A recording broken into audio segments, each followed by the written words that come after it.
Hello, welcome to episode 7 of the Daniel Dargan podcast. It is good to have you back, mi amigo. We have made it back from Poland in one piece. We're back better than ever, baby. And you know what it feels like? After living the week that we lived last week, that was a main character week. It feels like when you watch a Netflix series and you just finish it, and you feel that vacuous existence.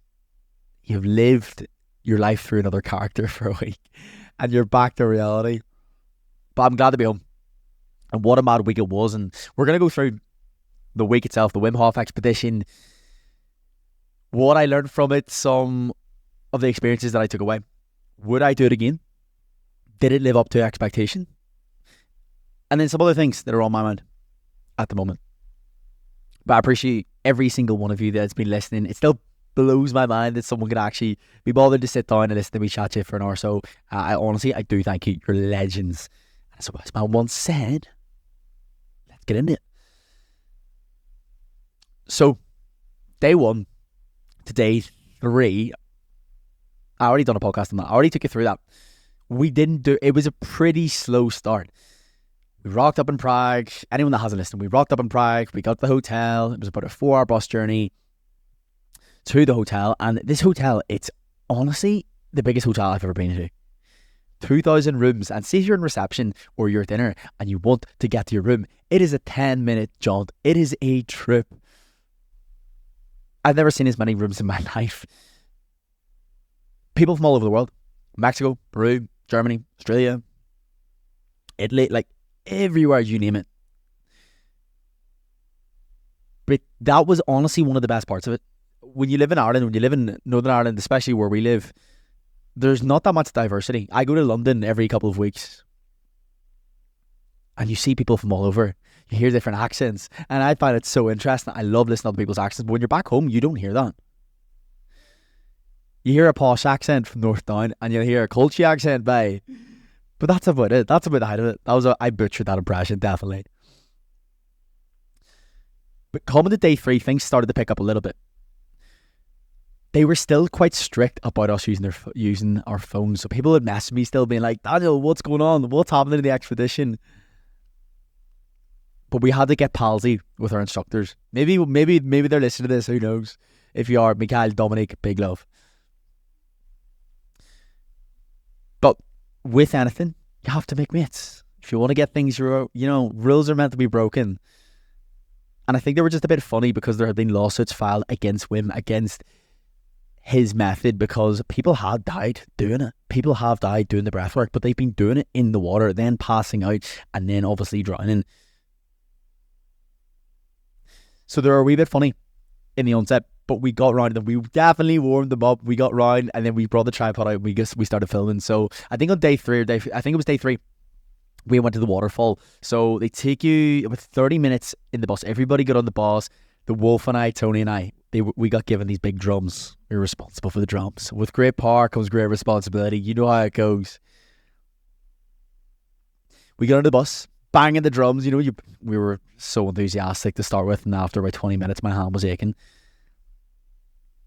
Then it was a 4-mile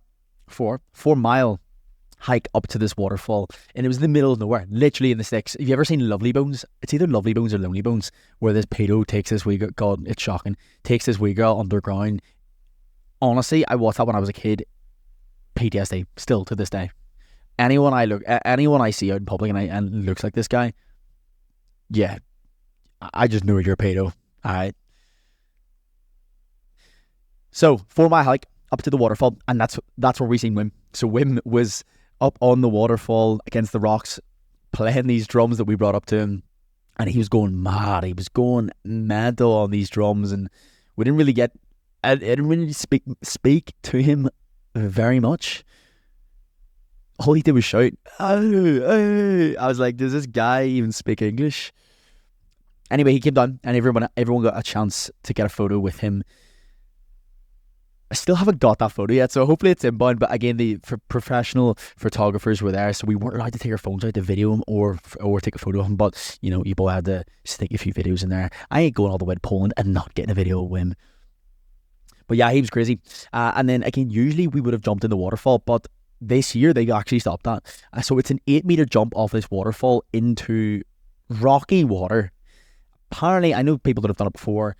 I've also seen the videos, and I've also been in the water, and when I was in, it ain't that deep.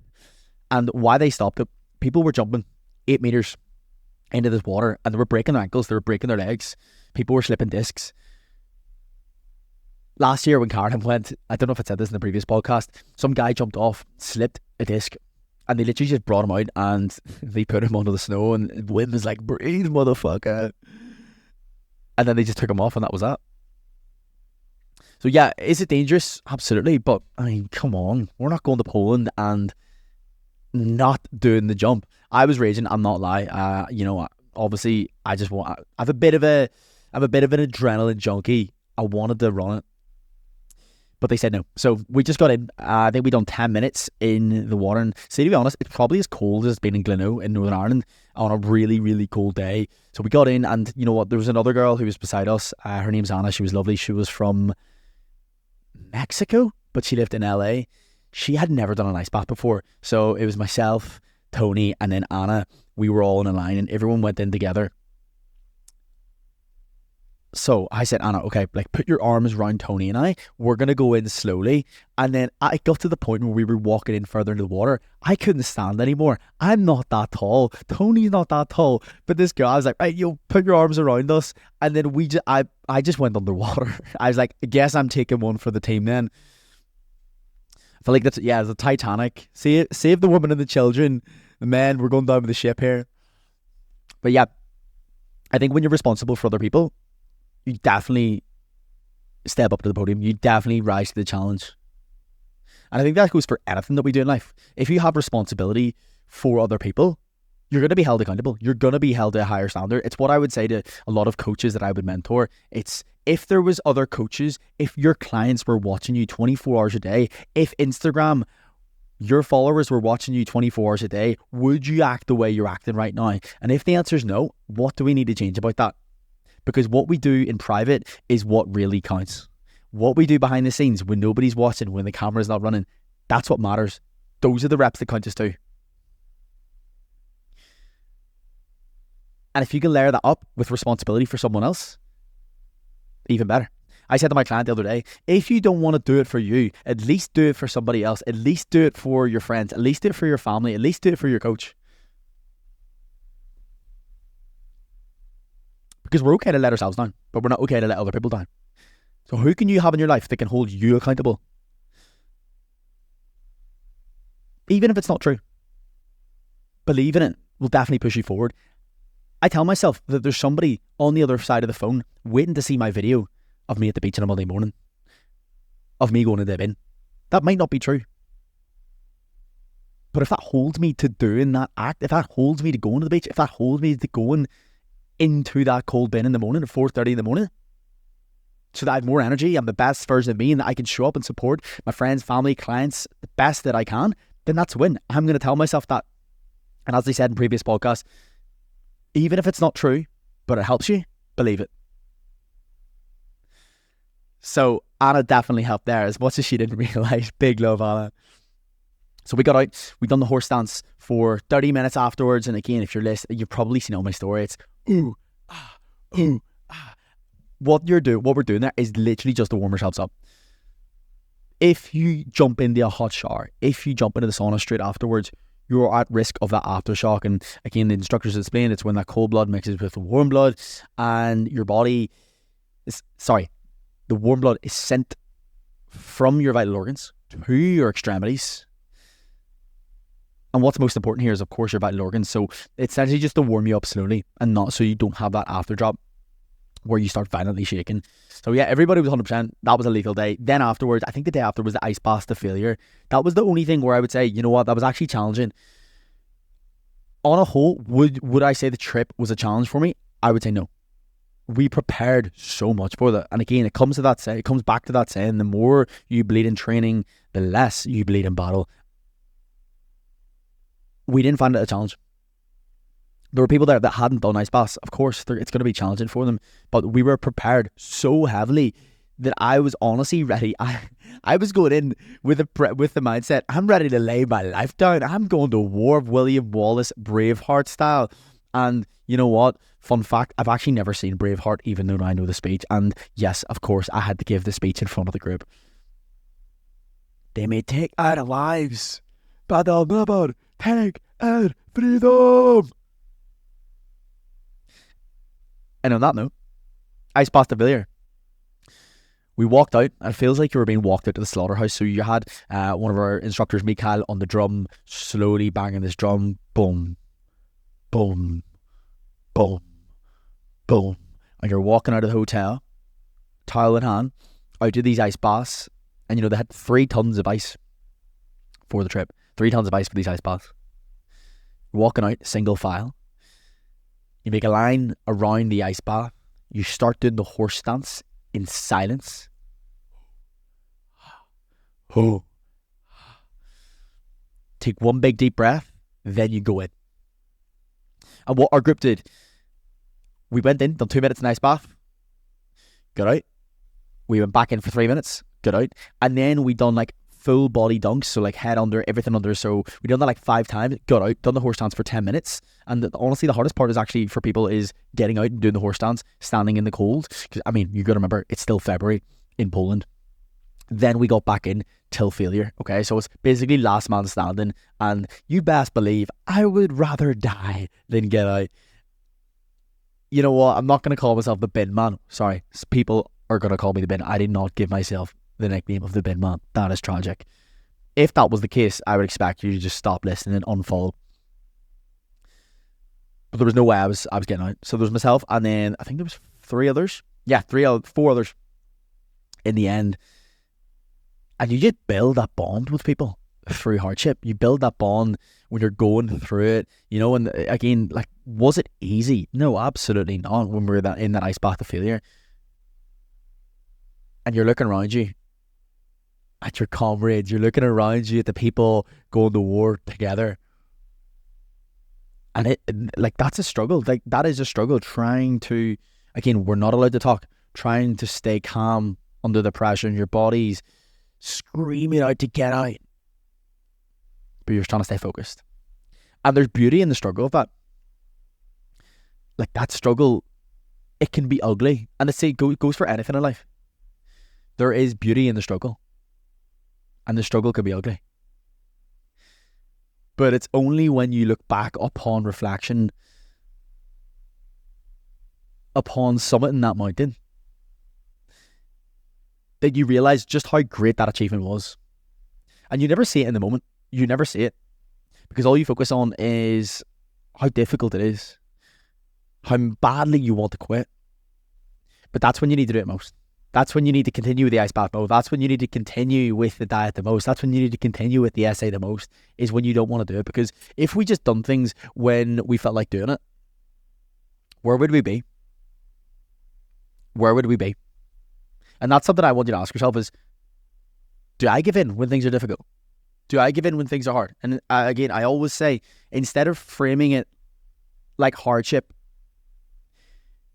is a nasty byproduct of the process, just see it as the process. Just see it as a non-negotiable and essential step is going through the ringer.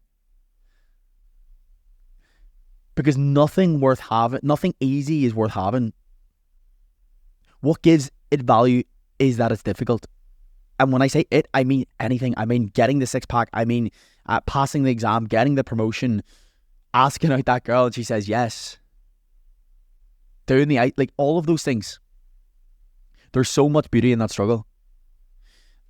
And if you went through your life and you never struggled, you would never achieve anything. So there was a brotherhood formed when we were in that ice bath. There was a brotherhood formed throughout the week, through hardship, through struggle.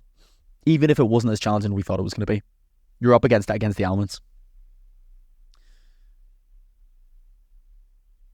And that mountain climb on the last day,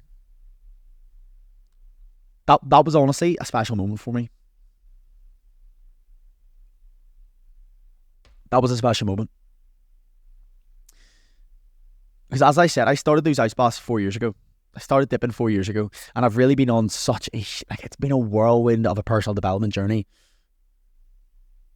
And getting to the top of that mountain, even though it wasn't as difficult as I thought it was going to be, I've done that. I've done the Wim Hof breathe. I've done the Wim Hof breathing method every single day. I was dying to go on that expedition, and when I got to the top of that mountain, that was the summit. That was the peak. And when I say peak, it's a metaphor for the self-development journey that I've been on. And that was a moment of reflection. And it made me just stop. It actually made me a little emotional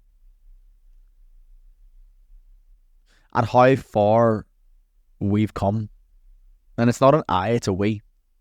You know, because you've been on this journey with me. And maybe you've just joined recently. Maybe you joined quite some time ago. But it hasn't been a lonely journey. And I thank you for that. But again, there's beauty in the struggle. When you're at that bottom, when you're at the bottom of the mountain, there's uncertainty. When you're about to set out to do something great, you know that there's friction. You know that there's challenge ahead of you. But I honestly felt on top of the world. And I felt like every single rep had been worth it. I felt like every single morning getting up when I didn't want to do it, when I cursed myself, when I've fallen down, when I've gotten up, it's been worth it. And I want you to remember that the reps you're putting in now, they're going to be worth it. It's going to pay off. And you water your roots and the fruit will come. Water your roots and the fruit will come. You might not see the reward today. You might not see the reward in 30 days. You might not even see the reward in 1 year's time. But I promise you that one day you will. One day you're going to see the fruit of your labour. And when I got to the top of Mount Schnitzka,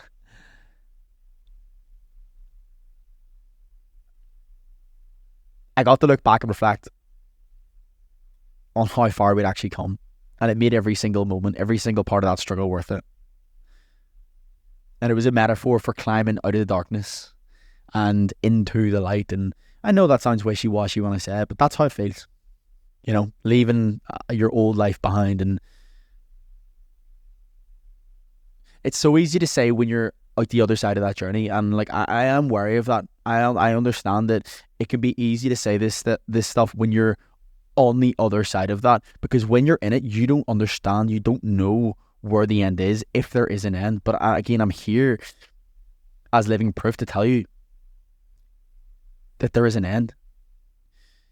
You know, I didn't know what I wanted to do. I was anxious, I was depressed.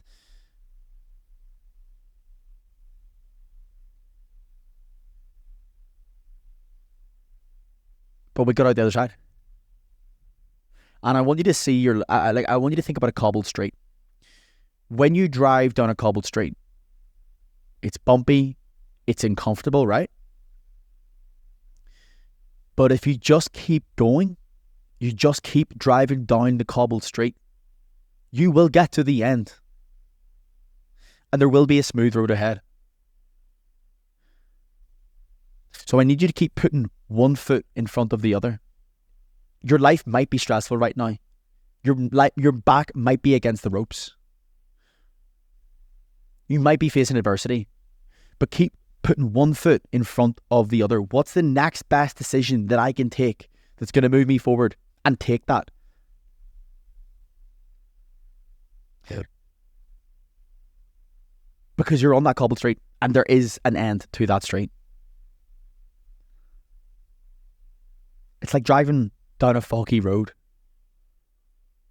You know, you can't really see the road ahead. It's obscured by the fog. But sooner or later, if you keep moving forward, the fog will clear. And the path in front of you is going to be so much easier to see.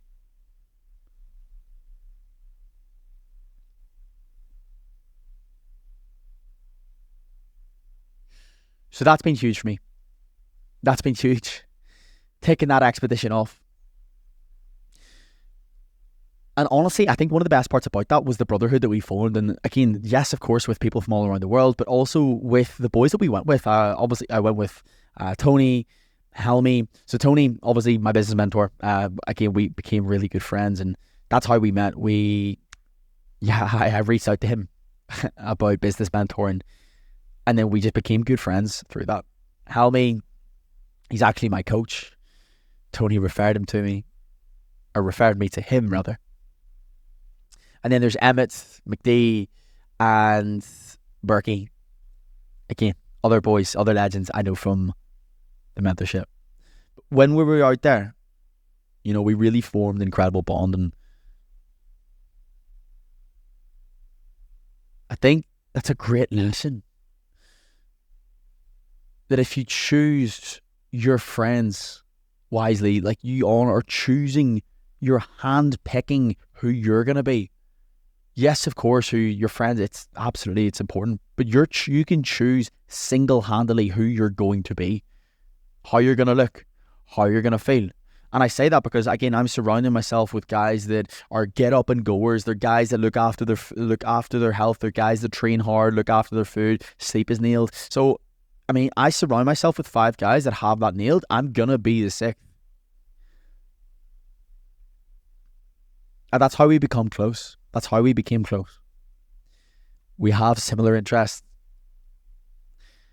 And I don't believe that personal development journey, you have to do it alone. I feel like part of it, you definitely have to go alone.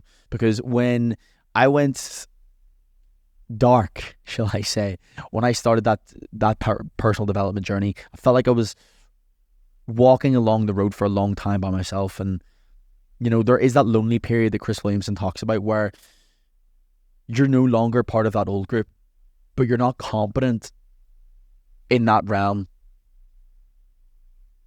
to become friends with the other guys. So that takes time, and it takes putting yourself out there.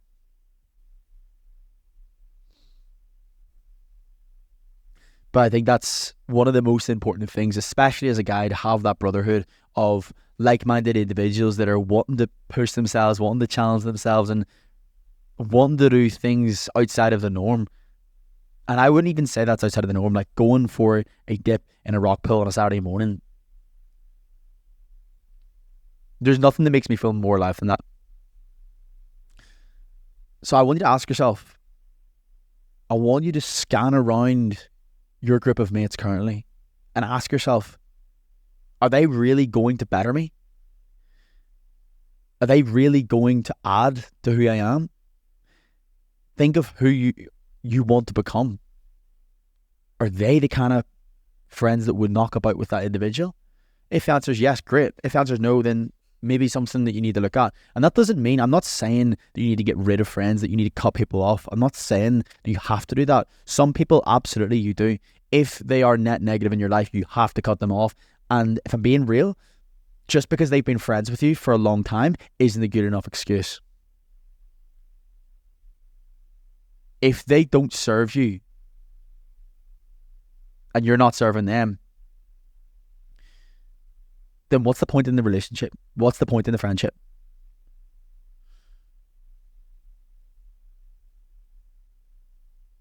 And I've spoken to a lot of people recently that they give out too much. And this is their words, not mine. They give out too much, they say yes to too much, and they're left feeling burnt out. And someone asked me the question the other day, how do I stop being burnt out? And it's very simple. 1 word, 2 letters, no. Learn to say no. Because when you say no to the things that don't serve you and you say yes to the things that do, you're going to grow. You only have a finite amount of energy. And if you say yes to everything that comes your way, how can you possibly focus on what it is that you want to pursue in your life? How can you possibly move forward in that realm if you're always being pulled pillar to post? So I want you to think about that. Is there anything that I'm doing which I know is not serving me? Is there anything that I'm doing which I know's holding me back.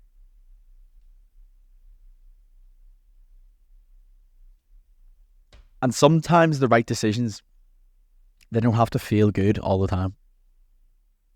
You know, like not going out every weekend. That might feel shit on a Saturday night. That might feel shit on a Friday when you've just finished work, you've wrapped up and all the boys are on the piss. The right decisions, they don't always have to feel good. But there's this quote by a guy called J.P. Copeland, and it really resonated with me. The hardest battle that we fight is between what we don't want to feel and what we know we must do. Following your intuition isn't always sunshine and rainbows. Sometimes it's making decisions for the greater good that really hurt. Just remember, you're choosing what's best for your soul, and that is worth it. And that was by J.B. Copeland.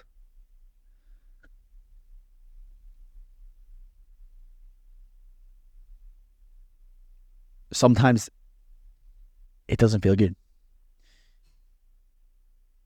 And for me, how I knew I was on the right path with my self-improvement journey was when I stopped betraying myself. I stopped saying, I'm going to stop going out. And then I kept going out. I'm going to stop eating shit. And then I kept eating shit. I'm going to stop lying to these people. And then I kept lying. You know, so I really want you to try and treat yourself this week like somebody you're responsible for looking after. You know, pull them up when they're doing something which isn't in line with who they want to be. Call them out when they're talking shit about themselves. Encourage them to go above and beyond what they think they're capable of doing. And keep the promises, because when you do that long enough, you're going to become that person that you want to be a lot sooner. But yeah, Wim Hof was an absolute banger. Definitely not what I expected. Again, it was probably more of a retreat than it was a crazy expedition where I was going to be pushed to the absolute wire. I wanted something that was going to break me. Like, I haven't had that in a while, where I've been in that moment where I genuinely feel like I just don't have anything left. I can't do it. And maybe that's a sign to me that I need to be doing things that are more challenging and, you know, new levels, new devils. We don't grow unless we do those things. So now I'm looking at what I need to do where I can really stretch the fabric. You know, I look at my life, and the times where you grow the most in the gym is the times where you push yourself the most. The times where you make the most gains with your fat loss phase is, again, of course, when you eat the best. And even though it's difficult, even though it's painful to turn down the chocolate and the sweets at times, that's when you make the most progress. So for me, I think I'm going to look at the David Goggins challenge next. I also want to do some sort of hell week, and then I want to do another expedition, not the same one, but something of that sort out in the snow, where it really breaks me down.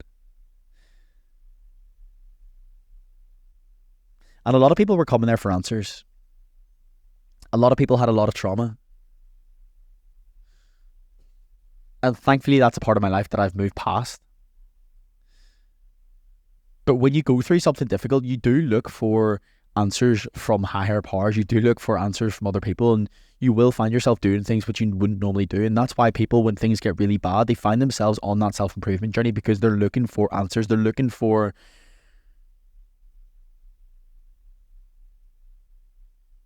comfort. And sometimes that might be in the discomfort, because it's the one thing which takes their mind off what's going on in their life. And with the people that found answers, hopefully they did. But for me, sometimes the beauty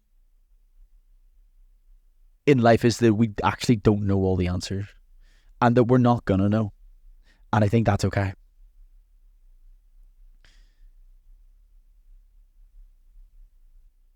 You know, I sometimes wonder why I still feel anxious when I go out in public.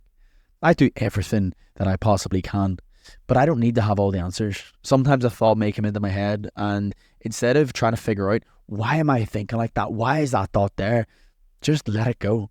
And a therapist talked with me about this issue that I was having, where these thoughts were coming into my head, and I always tried to attribute that to meaning. Every thought that I had, it had to mean something. Oh, why am I thinking this? It has to mean something. Why is that happening in my life? There has to be meaning there. And he said, Daniel, just shut up and stop trying to give everything meaning. Because you're being dragged from pillar to post in your head.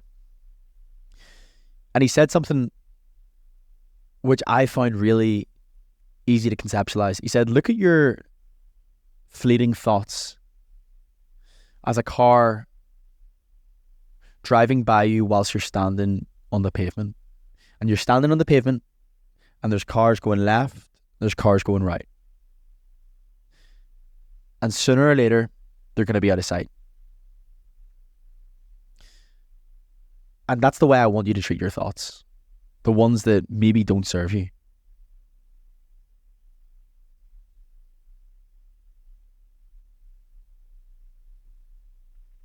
Because I always tried to give it meaning. And sometimes you can become a slave to your own thoughts. You can become a slave to thinking. Some of the guys I know that don't think, they're some of the happiest people that I know, because they don't read into things too much. They don't attribute meaning to every single thought that they have.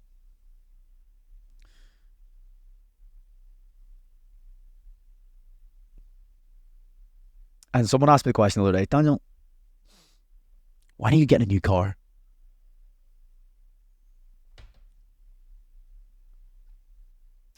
So I still drive my Polo that I had in school for a couple of reasons. So as the business grew over the past 2 years and things took off to a level which I didn't think they would get to, I needed to be careful. Because when I was growing up, I definitely had a tendency to try and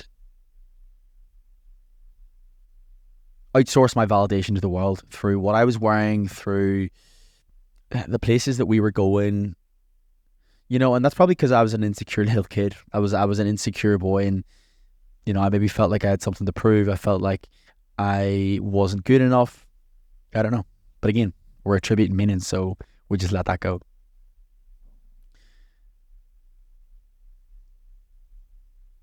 But I know that I'm not a car guy. I know that if I was to buy that, it would be for other people.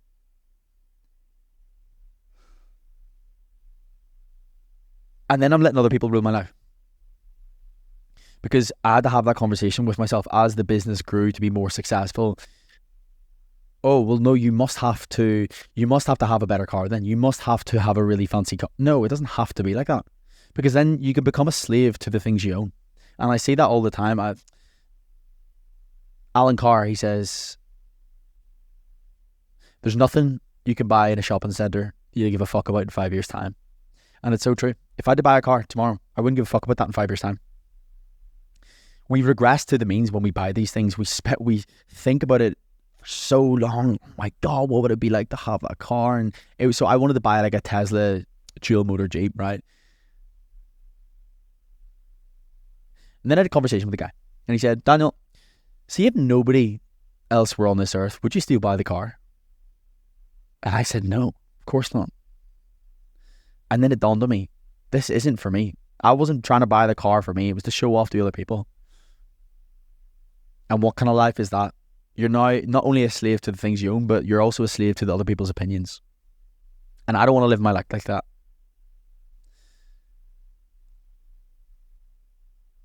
And then I see a lot as well with guys that I coach, guys that I speak to, girls, of course, too. And actually, one of the conversations that I had with a lovely, lovely guy in Poland, and he said to me that he's working in the corporate world out in America. hates his job. It makes him so depressed. He wants to get out of it, but he's now so used to this life that he's been living. His lifestyle is now parallel to the income. And if he gives up the job, he has to give up the lifestyle with it. A lifestyle that he's been so accustomed to living. And the thought of that being taken away from him is almost worse than the dreary existence of the job itself. And I suppose the lesson in that could be that as your income increases, your lifestyle doesn't always need to increase with that.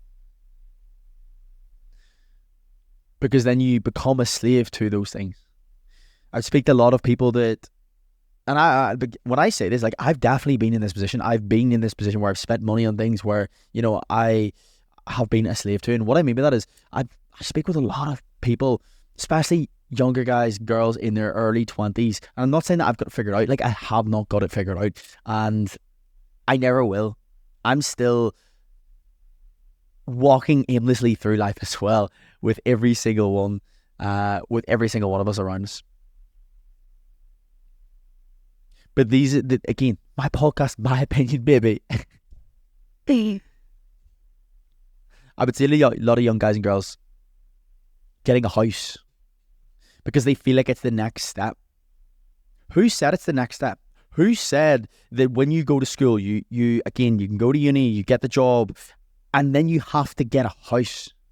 What if you're in a position where you don't want to get a house? I was speaking with one of my clients, and again, he wasn't feeling fantastic, and he was stressed about money. And I said, "Well, what are you saving up for?" He says, "Because he had these savings. They need to put money in every single month." I said, "What are you saving up for?" He says, "Oh, I'm buying a house."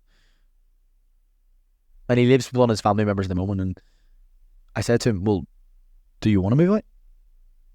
He said, "Well, not like I don't need a house." "But why are you buying the house?" "Well, it's the next step." The next step to who? You know, I would speak to people that can't invest in themselves because they're investing in a house. And you know, like, I understand the argument, and of course renting is ridiculous. I get rent in some areas of the world is extortionate. For me, being able to live where I want and when I want, that's priceless. That's priceless. And of course, if you're buying the house to rent it out, absolutely. But, you know, I'm talking about people that feel like that's the next step and they're forced into that. And they're saving up and they're not living. They're going through their 20s, not living to conform to a societal standard, which they've been told they have to conform to. And when they get in it, it's that gold medal syndrome, that Bacchus existence of, oh, we're in it, now what? Oh, now I look back and I realise I've not lived my life to the fullest because I'm trying to save for something that, you know, I could save for years. I've 50 years ahead of me. You know, so that's something, probably an ideal that I got from James Smith. You know, I listened to him so much when I was growing up. He was a big influence on me. And seeing how he lived where he wanted to live, that always appealed to me, and probably a big reason why I became an online coach. Outside of that's the surface, probably a surface level part of it. You know?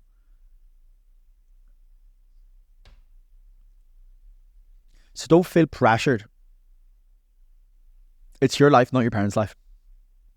It's your life, not society's life. And we regress to the means with these things. When we have the car, when we buy the new pair of shoes, and we get the house, it's incredible. It's the best thing in the world. And in 6 months' time, the novelty wears off. We regress to the means, and that is now our daily standard of living.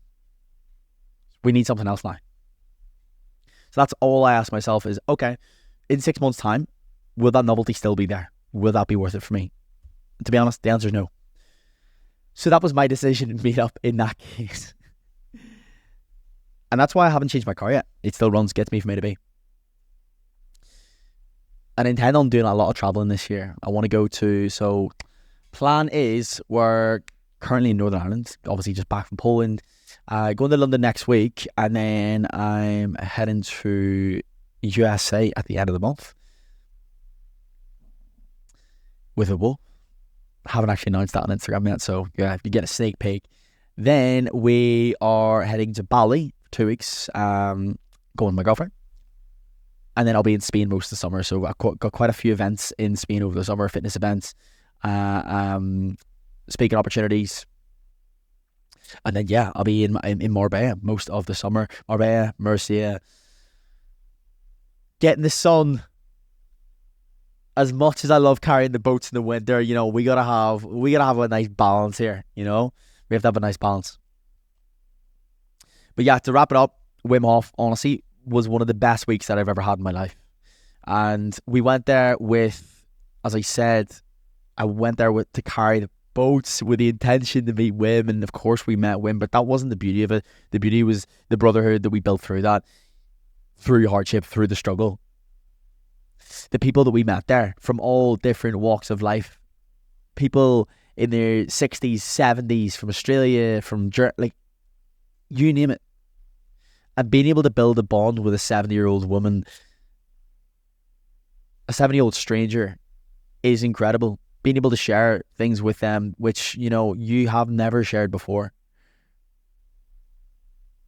That's incredible, to be able to foster such a safe space in such a short space of time. So yeah, I suppose biggest lesson for me, one thing that I'm going to actually change off the back of that, is actually just lifting my head and communicating with people a lot more.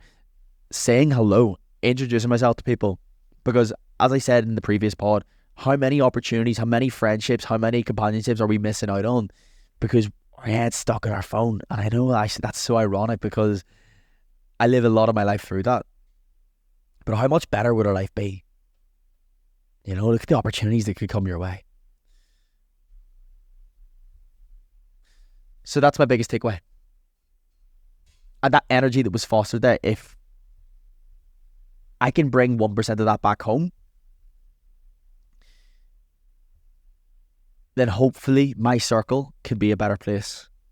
And that can impact the people on the circle outside of that as well, and so forth. But yeah, week of a lifetime. I want to do Kilimanjaro. Definitely want to do Everest in my lifetime as well. And yeah, as I said, we'll get another expedition locked in. But I honestly loved it. And I appreciate every single one of you that has been watching along. Honestly, it means the world to me. That was the Catalina Wine Mixer. That was the World Cup final of dips. I might not be doing as many. And when I say I might not be doing as many, I might not be filming as many dips going forward, because I feel like I've ticked that box. You know, I'm still gonna do it every day of my life, but you know, I think we have to grow as well as we grow as a person. And I don't know about you, but I'm kind of fed up of seeing cold dips on the gram. Even though that's a big part of my life and a big part of who I am and a big part of the struggle and a big part of the self-improvement. You know, we got to grow. The message has to grow with me. But I appreciate you. Big time. And we'll wrap that up for episode 7 of the Daniel Dargan podcast. Big love. Over and out. And as a wise man once said, let's go, baby.